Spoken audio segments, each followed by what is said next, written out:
منزل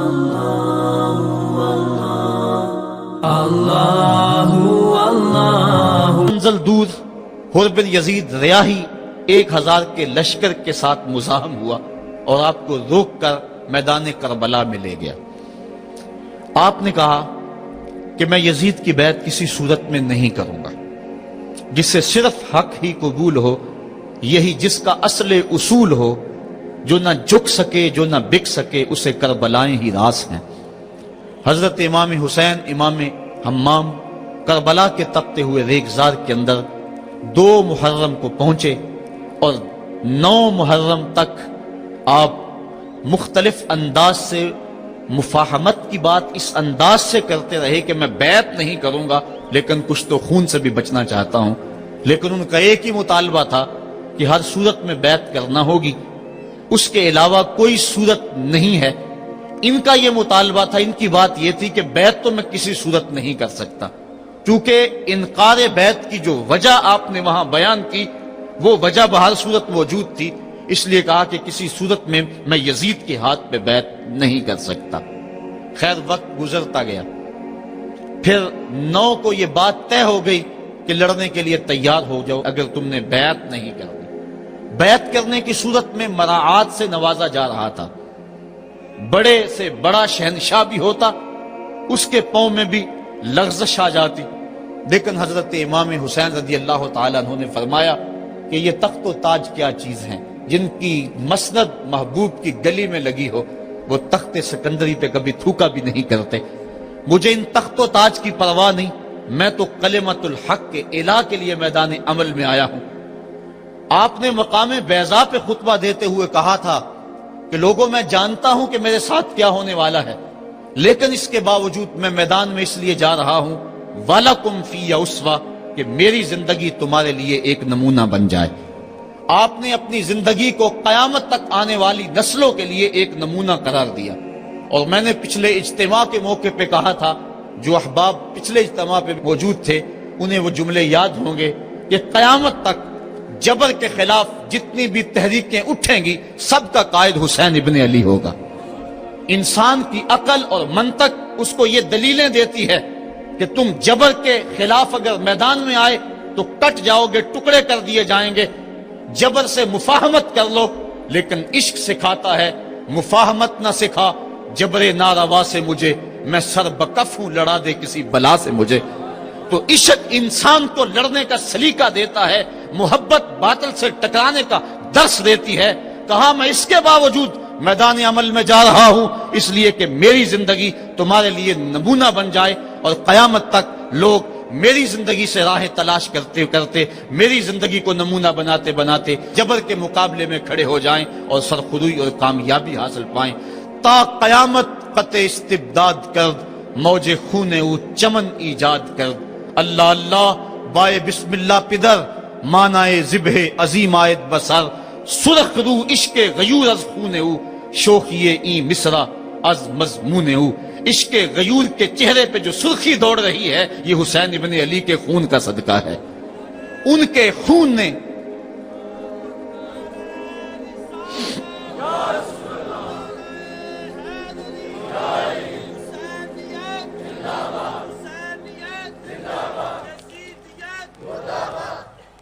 آپ نے 9 کی شب کو چراغ بجھا دیے، کہا یہ میری جان کے دشمن ہیں، تم اگر جانا چاہو تو جا سکتے ہو، میرے بعد تمہیں کوئی نہیں پوچھے گا۔ لیکن جانثاروں نے کہا یہ کیسے ہو سکتا ہے کہ آپ کا ساتھ چھوڑ کے چلے جائیں۔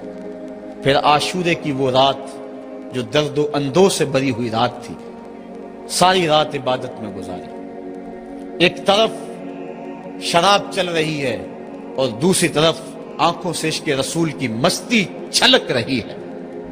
تہجد کا وقت ہوا، نماز تہجد ادا کی، شہزادہ علی اکبر نے اذان پڑھی، اور کربلا کے ریگزار میں ان کی یہ آخری باجماعت نماز تھی۔ ریگستان کربلا کے ذرے گواہ ہو گئے ان کے سجدوں کے۔ آج کائنات کا وہ انوکھا باب رقم ہونے والا تھا کہ صدیاں جس پہ ناز کریں گی۔ فرشتوں نے کہا تھا مالک تو خلیفہ بنا رہا ہے انسان کو، یہ تو لڑائی کرے گا، سجدے تو ہم کرتے ہیں۔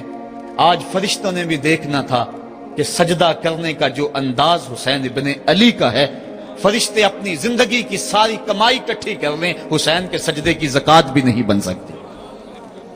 جب جبر کی تیغیں چمکنے لگیں اور ایک ایک کر کے آوان و انصار جام شہادت نوش کرنے لگے، کبھی واہب شہید ہو رہے ہیں، کبھی زہر شہید ہو رہے ہیں، کبھی اون و محمد کے لاشیں گر رہے ہیں، کبھی قاسم کی جوانی لٹ رہی ہے، کبھی جواں اکبر کی آواز کربلا کے ریک زاروں میں گونجتی ہے، یا ابا ہو ادرکنی، میرے باپ مجھے پکڑیے۔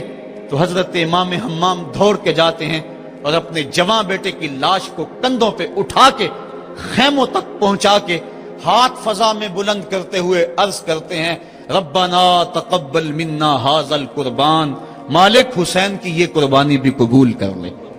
معصوم علی اصغر کو ہاتھوں میں لے کر جب سوئے فرات بڑھے اور 2 شاخہ تیر ان کے حلق میں پیوست ہوا، چلو میں خون لے کر آسمان کی طرف اچھال کے کہتے تھے، مالک میری یہ کمائی تھی، یہ بھی تیرے راہ میں قربان کرتا ہوں، حسین کی یہ ننھی قربانی بھی قبول کر لے۔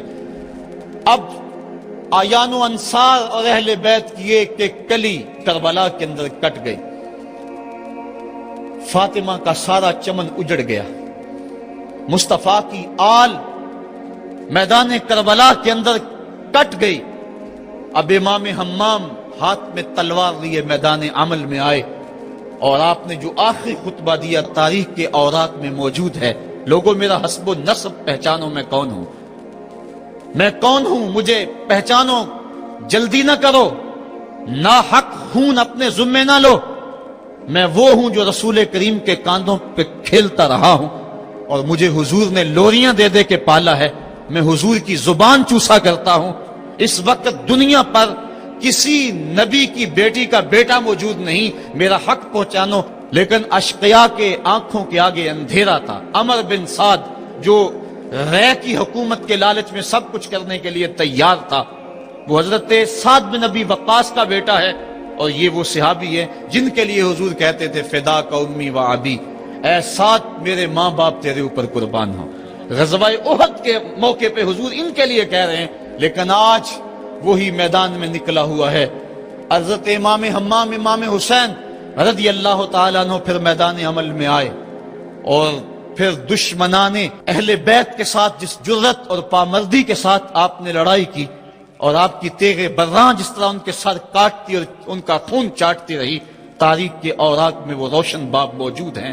آواز آ رہی تھی، یہ کون ذی وقار ہے، یہ کون شاہ سوار ہے، لباس ہے پھٹا ہوا، چھدا ہوا، کٹا ہوا، لخت لخت کٹا ہوا، پھر بھی ہے ڈٹا ہوا، یہ بال یقین حسین ہے، یہ نبی کا نور عین ہے۔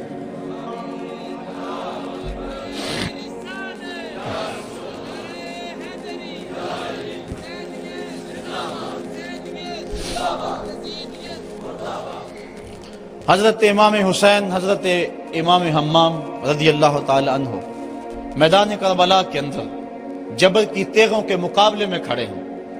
حق بلند ہوتا ہے، باطل کے پاس جتنے مرضی لاؤ لشکر ہوں، باطل بزدل ہوتا ہے، اس کے سینے کے اندر وہ حرارت نہیں ہوتی جو حق کے سینے کے اندر ہوتی ہے۔ ذرا غور تو کرو، 22,000 کا لشکر جرار ان کے مقابلے میں، جو محتاط روایات کے مطابق، ورنہ 82 کی روایت بھی کتب تواریخ میں موجود ہے، بلا 72 افراد جو 3 دن سے بھوکے بھی اور پیاسے بھی ہیں، ان کے لیے 22,000 کا لشکر کیا معنی رکھتا ہے۔ لیکن باطل ہمیشہ بزدل ہوتا ہے، اگر حق میدان عمل میں کھڑا ہو جائے تو کائنات کی کوئی چیز اس کے سامنے نہیں ٹھہر سکتی۔ یہ سبق حضرت امام حمام کی قربانی نے ہمیں پیش کیا۔ 72 افراد جبر کے خلاف کھڑے ہیں، 71 افراد خاک و خون میں ان کے لاشیں مل گئے۔ اب حضرت امام حسین رضی اللہ تعالیٰ عنہ میدان کربلا میں ہیں۔ آپ نے آخری جو خطبہ ارشاد کیا، جس کے الفاظ میں نے آپ کے سامنے رکھے، لیکن انہوں نے ایک ہی بات کہی کہ آپ بیعت کریں یا میدان میں آ جائیں۔ آپ نے کہا کہ میں تو کسی صورت بیعت کرنے کو تیار نہیں۔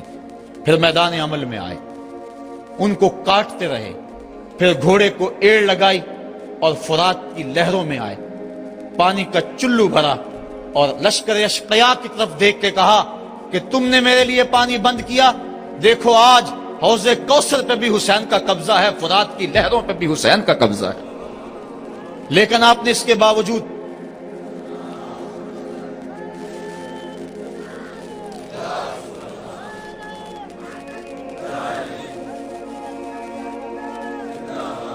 حضرت امام حمام، حضرت امام حسین رضی اللہ تعالیٰ عنہ نے پانی پیا نہیں۔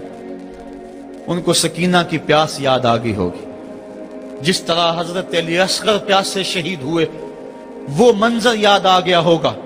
اور دوسری بات یہ تھی، یہ امتحان تھا، اس لیے حضرت امام حمام نے پانی نہیں پیا، لیکن ان کو بتلانا مقصود تھا کہ اگر میں چاہوں تو یہ پانی پہ قبضہ کر سکتا ہوں، اور پھر یہ ساقی حوض کوثر کے نواسے ہیں، اگر یہ اشارہ کرتے تو کوثر کی نہریں چھلک کے کربلا کے میدان میں آ جاتی۔